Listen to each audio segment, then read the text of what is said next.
राष्ट्रीय स्वयंसेवक संघ मानहानी प्रकरणी राहुल गांधी आज भिवंडी कोर्टात राहणार हजर। 2014 लोकसभा निवडणुकीच्या प्रचारात केलेल्या वक्तव्याप्रकरणी याचिका दाखल।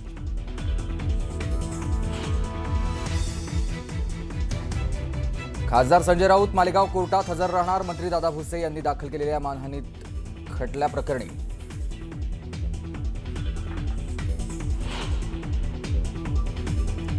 अजित पवारांच्या विमान अपघात प्रकरणी दिल्लीमध्ये आज रोहित पवारांची पत्रकार परिषद। रोहित पवार कोणता गौप्यस्फोट करणार याकडे सर्वांचं लक्ष।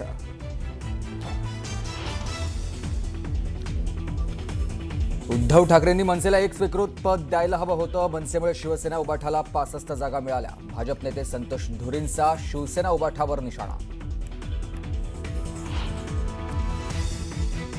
विधिमंडळ अर्थसंकल्पीय अधिवेशनही विरोधी पक्ष नेत्याविनाच होणार। विधानसभेनंतर आता विधान परिषदेतील विरोधी पक्षनेतेपद रिक्त। राज्यात पहिल्यांदाच दोन्ही सभागृहात विरोधी पक्षनेता नाही। कांद्याला 8 ते 10 रुपये दर। कांदा उत्पादक शेतकऱ्यांच्या डोळ्यात पाणी। उत्पादन खर्चही निघत नसल्यानं कांदा विकून करायचं काय, शेतकऱ्यांचा सवाल। गोकुळचं दूध महागलंय। म्हशीचं दूध 1 तर गाईच्या दुधाचे दर 2 रुपयांनी वाढले। आजपासून नवी दरवाढ लागू।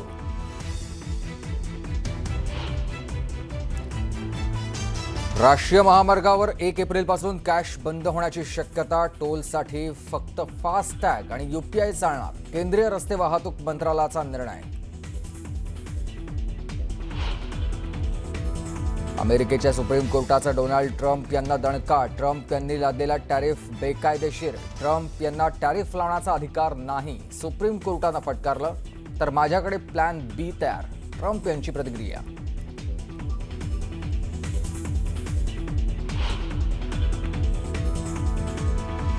चिलीतल्या सँटियागोत गॅसची वाहतूक करणाऱ्या ट्रकचा अपघात आणि स्फोट। अपघातात 4 मृत्यू, 17 जण जखमी।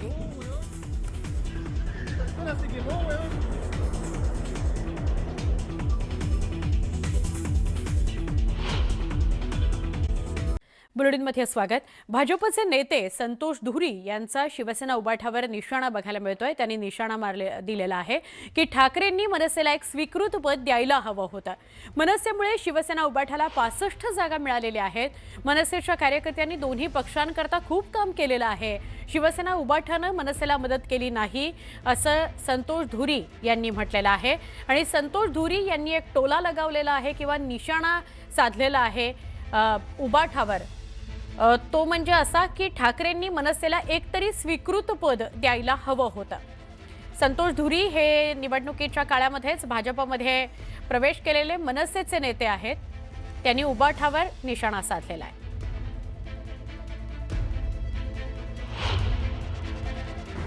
अपेक्षा कोणाकडनं ठेवायची हो? अपेक्षा अशा वृत्तींकडून ठेवा, अशा माणसांकडनं ठेवा की जे दिलदार असतील, जे मोठ्या मनाचे असेल। उद्धव साहेबांकडनं यांनी अपेक्षा मोठी ठेवलेली। मी तर अर्थ त्याचाच लावतोय की त्यांच्याकडनं स्वीकृतीची अपेक्षा यांनी ठेवलेली की शिवसेना आम्हाला एक स्वीकृत नगरसेवकाचं पद देणं होतंच, द्यायलाच पाहिजे होतं। कारण जर का युतीमुळे ज्या 35-40 सीट येणार होत्या तुमच्या, त्या 65 पर्यंत गेल्या। कोणामुळे गेल्या? मनसेमुळेच गेल्या ना, राजसाहेबांमुळेच गेल्या ना। मग काय हरकत होती द्यायला? कसं आहे की त्याला मोठं मन लागतं, ते जमलं नाही त्यांना आणि जमणार पण नाही आयुष्यात। ते दिलं आहे ना, त्याचा अर्थ तोच आहे की कोणत्या मनोवृत्तीचेच आहेत ते आणि ते तसेच वागणार। त्यामुळे त्यांच्याकडून कुठली अपेक्षा न ठेवणं हे महत्त्वाचं आहे। कसं आहे की इलेक्शन पुरती एकमेकावर भाषणांमध्ये एकमेकांवर शिंतोडे उडवणं वगैरे ह्या गोष्टी असतात, उणी धुणी काढणं हे सगळं असतं इलेक्शन। इलेक्शन संपल्यानंतर मला वाटते की ह्या गोष्टी विसरायला पाहिजे आणि आपली जर कामं असतील आणि आता सत्तेमध्ये जो पक्ष आहे, सत्तेमध्ये मुख्यमंत्री आहेत, मुख्यमंत्री आहे, यांच्याकडे जाऊन कामं अगोदर पण केलेली आहेत। तसे ते गेले असणार कामांसाठी आणि त्यांनी मला वाटते काहीतरी स्टेटमेंट पण काल दिली की काहीतरी ट्रॅफिकचं वगैरे प्रश्न आहे त्याच्यामुळे ते गेलेले। अशा करता जातात लोक। आम्ही पण जातो, आम्ही पण त्यावेळेला गेलेलो। आमच्या मोठ्या ताई आहेत, आम्ही एकत्र काम केलेलं आहे। त्यांचा अनुभव पण दांडगा आहे. पण आम्ही त्या काहीतरी मला वाटते म्हणाल्यात काहीतरी ज्या पद्धतीने म्हणाल तर प्रेताच्या टाळूवरचं लोणी खाण्यापेक्षा ना हे जे मी बोललो आहे ना ते काहीतरी म्हणालं ते काहीतरी शेण खाल्लं वगैरे काहीतरी बोललेत त्या. प्रेताच्या टाळूवरचं लोणी खाण्यापेक्षा ना गाईचं शेण खाल्लेलं बरं. एकीकडे मवियामध्ये तिढा आहे, दुसरीकडे राज्यसभेवर महायुतीचे 7 पैकी 6 जण निश्चित येणार असा विश्वास मुख्यमंत्री देवेंद्र फडणवीसांनी व्यक्त केला. आमचे भारतीय जनता पार्टी, शिवसेना आणि राष्ट्रवादी अशा महायुतीचे 7 पैकी 6 लोक निवडून येणं हे पक्का आहे. एक जागा विरोधकांना आता बातमी आहे बिश्नोई गँगच्या नावावर सुरू असलेल्या खंडणीखोरीची. मुंबईमध्ये लॉरेन्स बिश्नोई गँगच्या नावावर 20 लाख रुपयांची खंडणी मागितल्याचा प्रकार समोर आला. मुंबईच्या विलेपार्ले भागामध्ये सराफा व्यावसायिकाकडून खंडणी मागण्यात आली. मात्र मुंबई पोलिसांनी मोठ्या शिताफीनं सापळा रचला आणि आरोपींना अटक केली. पण या खंडणी प्रकरणात कोडवड होता लाल परी. खंडणीची रक्कम देण्याकरता लाल परी असा कोडवड ठरला होता. नेमकं काय घडलं हे आपण समजून घेऊयात थोडं सविस्तरपणे. विलेपार्लेतल्या नामांकित सराफाला खंडणीचा फोन आला. विदेशी मोबाईल नंबरवरून व्हॉट्सअॅपवर त्याला मेसेज आला. मेसेज काय होता? खंडणी संदर्भातला हा मेसेज होता. तुझ्याकडून 20 लाख रुपये रोख खंडणी हवी आहे असा हा मेसेज होता. असं नाही केलं तर देशात जे सुरू आहे त्यात तुझा सुद्धा नंबर लागेल. गोळी खायची की नाही उत्तर दे. लॉरेन्स बिश्नोई गँग कॅनडा असा हा मेसेज होता जो व्हॉट्सअॅपवर आला होता आणि परदेशी नंबरवरनं आला होता. कोडवड काय होता तर लाल परी असा कोडवड होता. 14 फेब्रुवारीला आरोपींचा व्हॉट्सअॅप कॉल आला. कॉलवर 5 लाखांची खंडणी देण्याचं ठरलं.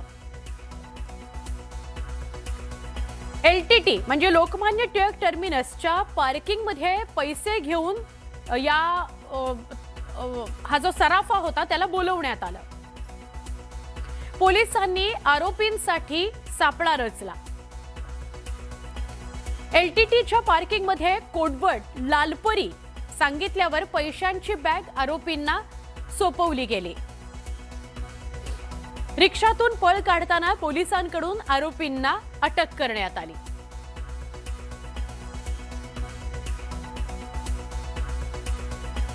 कोडवड लालपरी होतं हे फार महत्वाचं आहे आणि याला संदर्भ असा होता, हा जो व्हॉट्सअप मेसेज होता याला संदर्भ असा होता की रोहित शेट्टीच्या घरावर सुद्धा गोळीबार झाला आणि त्याचबरोबर रणवीर याला सुद्धा धमकी देण्यात आली होती आणि या सगळ्या मागे बिश्नोई गँग आहे अशा गोष्टी समोर आल्या होत्या. ती पार्श्वभूमी आहे या मेसेजला. आता पुढे जाऊया. अकोला पश्चिमचे काँग्रेसचे आमदार साजिद खान पठाण यांनी बिश्नोई गँगच्या नावे खंडणीची मागणी करण्यात आली. शुभम लोणकर हा बिश्नोई गँगचा म्होरक्या आहे. त्याच्या नावानं साजिद खान यांना जीवे मारण्याची धमकी देण्यात आली. हे अजून एक प्रकरण. याकरता 10 कोटींची मागणी करण्यात आली होती. मिळालेल्या माहितीनुसार 2 दिवसांपूर्वी एका कॉलिंग ॲपद्वारे आमदार साजिद खान यांना सुद्धा फोन करण्यात आला होता. हा कॉल बिश्नोई गँगच्या शुभम लोणकर याच्या नावानं करण्यात आल्याचं सांगितलं जात आहे. फोनवरून 10 कोटी रुपयांची खंडणी मागण्यात आली होती. रक्कम दिली नाही तर गंभीर परिणाम भोगावे लागतील अशी धमकी देण्यात आली असं सूत्रांकडून कळतंय. विशेष म्हणजे संबंधित कॉल कॅलिफोर्नियाहून आल्याची प्राथमिक माहिती समोर येते.